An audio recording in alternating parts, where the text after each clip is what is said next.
Eu sei que o senhor não pode dar mais detalhes, até, mas já é uma fala, já é muito importante o que o senhor está dizendo, porque com certeza E o Donald Trump sabe disso. irá tremer aqui no Brasil. Uma outra informação que eu vi, doutor, eu vi circulando, acho que muito importante o senhor esclarecer essa situação. Eu vi em alguns posts da internet e seria interessante a gente ver se é verdade ou se soltar isso aí, se não procede. Há informações que o Mauro Cid tenha se encontrado, tenha se reunido com o ministro Alexandre de Moraes fora das situações das audiências, das colaborações premiadas, dos autos processuais, ou essa informação os senhores não têm? Eu desconheço a informação, Bo. Muito importante. Importante o senhor dizer, porque eu vi em alguns posts que teria isso, então é importante o senhor esclarecer que não tem essa informação. Não tem, eu desconheço, acho que não procede. Perfeito. E uma terceira pergunta, que é mais geral, doutor Chiquini. O Eduardo Tagliaferro vai depor como testemunha do Felipe Martins. E o Eduardo Tagliaferro, ele fez denúncias gravíssimas sobre o ministro Alexandre de Moraes, inclusive deixando clara a suspeição, a perseguição que o ministro vem praticando na relatoria desse processo. O senhor já, não vou nem dizer se presenciou, porque é mais difícil, mas o senhor já teve ciência de algum processo onde uma testemunha irá depor que tenha já denunciado fatos que deixam o juiz, o magistrado, o ministro em suspeição e esse ministro continuar como relator do processo? Não é bizarra essa situação, doutor Chiquini? Mas é bom, a gente não precisa ir muito longe, nem precisamos do Tagliaferro, embora ele é uma testemunha central, essencial. Veja o próprio delator. Nós temos um delator que, tecnicamente, eu não me canso de dizer, não é um delator. Delator é aquele que confessa um crime, apresenta provas, contribui com a investigação por meio de documentos. Mauro Cid fala o que querem que ele fale, não apresenta documentos e só traz informações contraditórias, inclusive. Ele não é, tecnicamente, um delator, mas assim é tratado, como o único delator do caso. Então, tudo que a acusação tem é o Mauro Cid. Veja, por exemplo, contra o Felipe Martins, é o total de 0 documentos. 0. Não tem uma mensagem contra Felipe Martins, não tem uma herb contra Felipe Martins, não tem nada contra Felipe Martins. Só tem o Mauro Cid. Minuta, não existe a minuta contra Felipe Martins. Então, veja, não tem nada contra Felipe Martins, só tem o Mauro Cid. E o Mauro Cid, que é a principal acusação desse processo, traz mais provas documentais contra o juiz relator do que contra os delatados.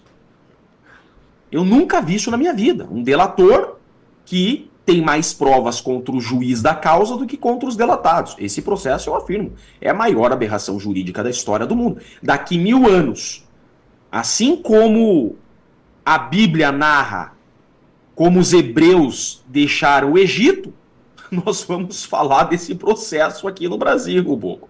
Exatamente isso. Né? Vai ser grave.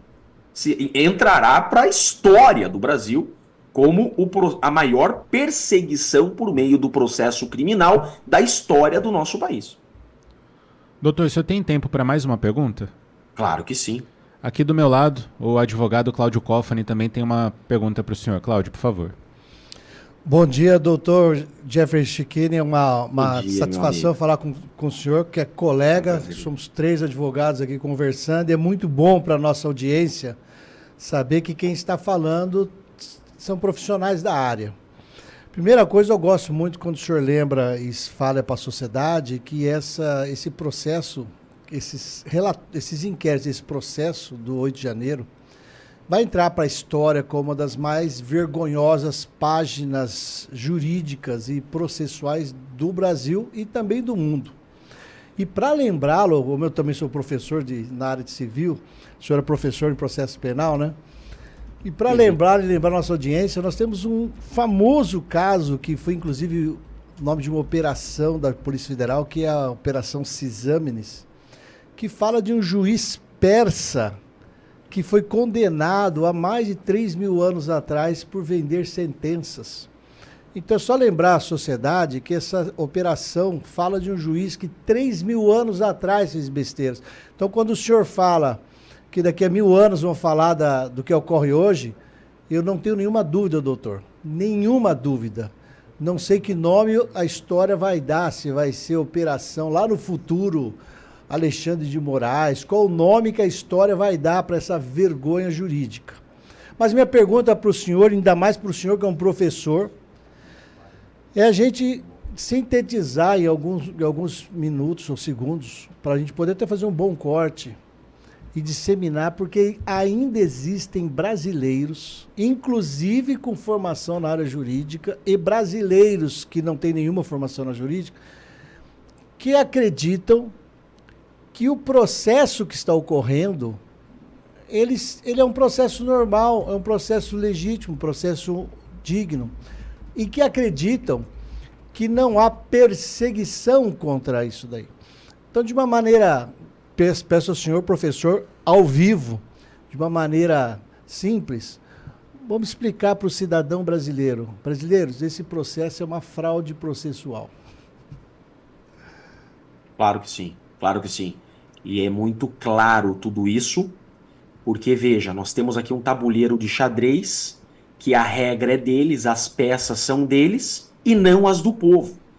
O Código de Processo Penal brasileiro é uma lei criada pelo povo, que traz a forma como o processo deve ser seguido.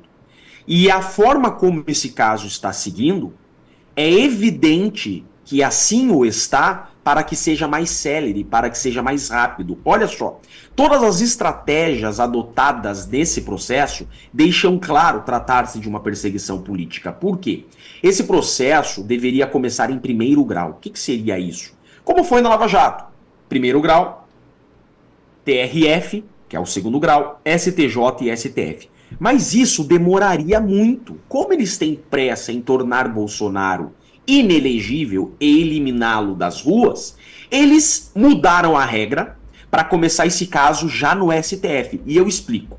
Desde 2005, a regra é que ex-mandatário não tem prerrogativa de foro. O que é prerrogativa de foro? É ser processado no STF.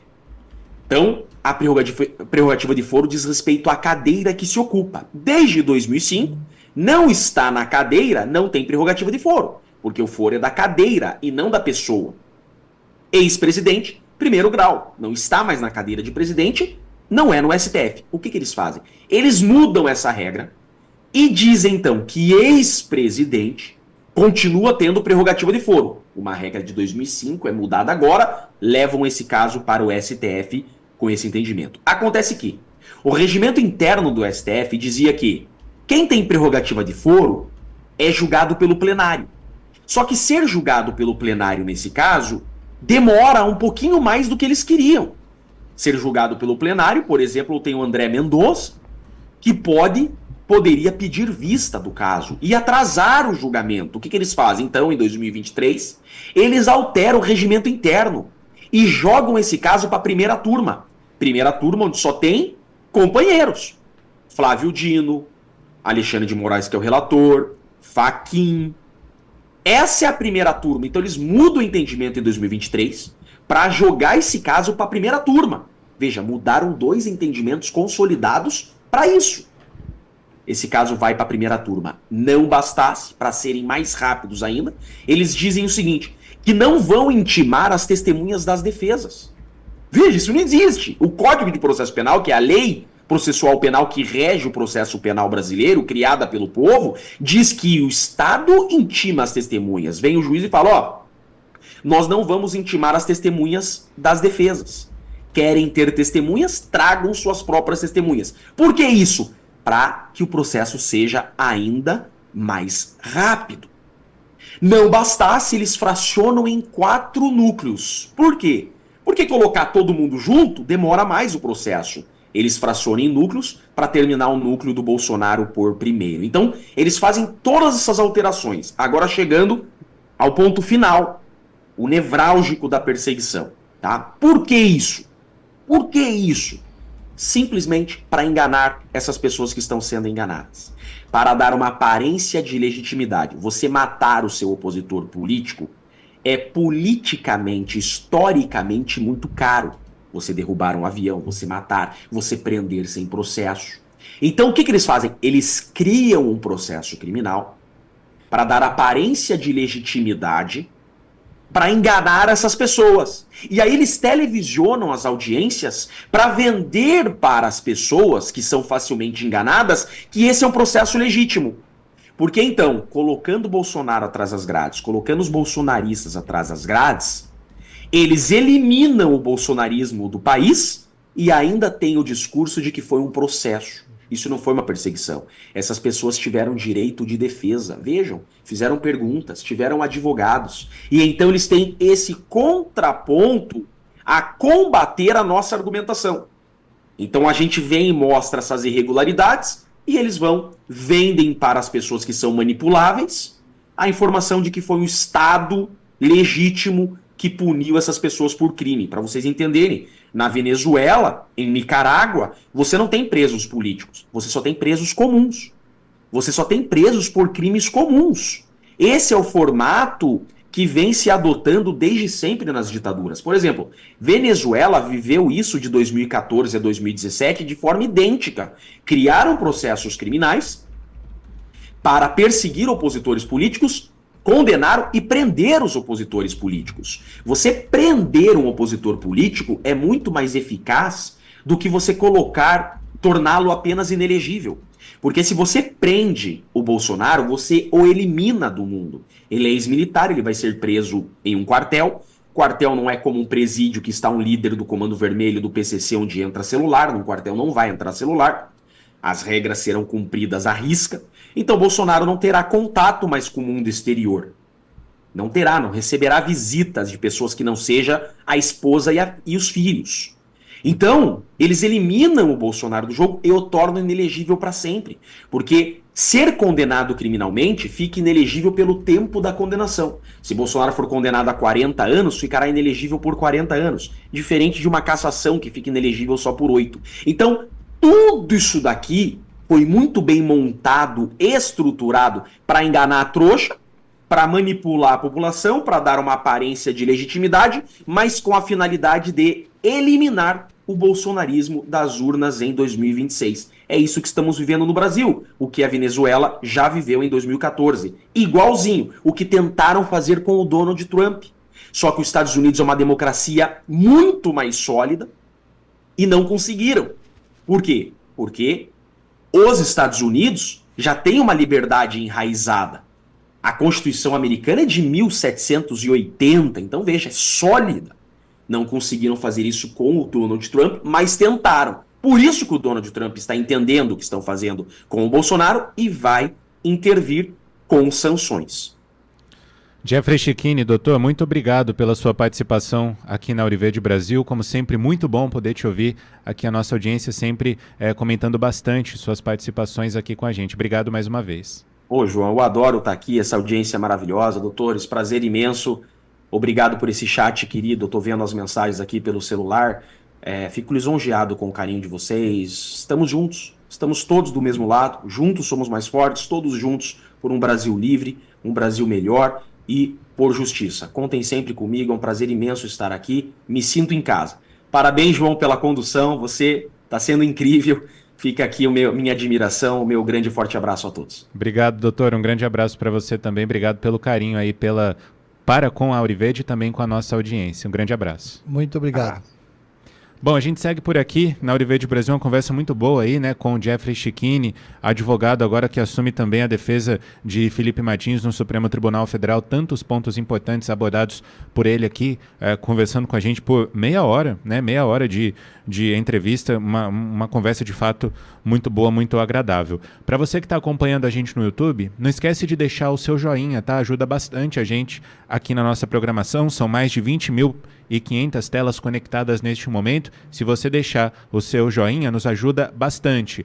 Caso ainda não seja inscrito no nosso canal, aproveita também para se inscrever e ativar o sininho das notificações. Tá bom? João, Pois não? só acrescentando uma coisa que é comum a gente esquecer as mulheres. Eu gosto muito de lembrar esse detalhe.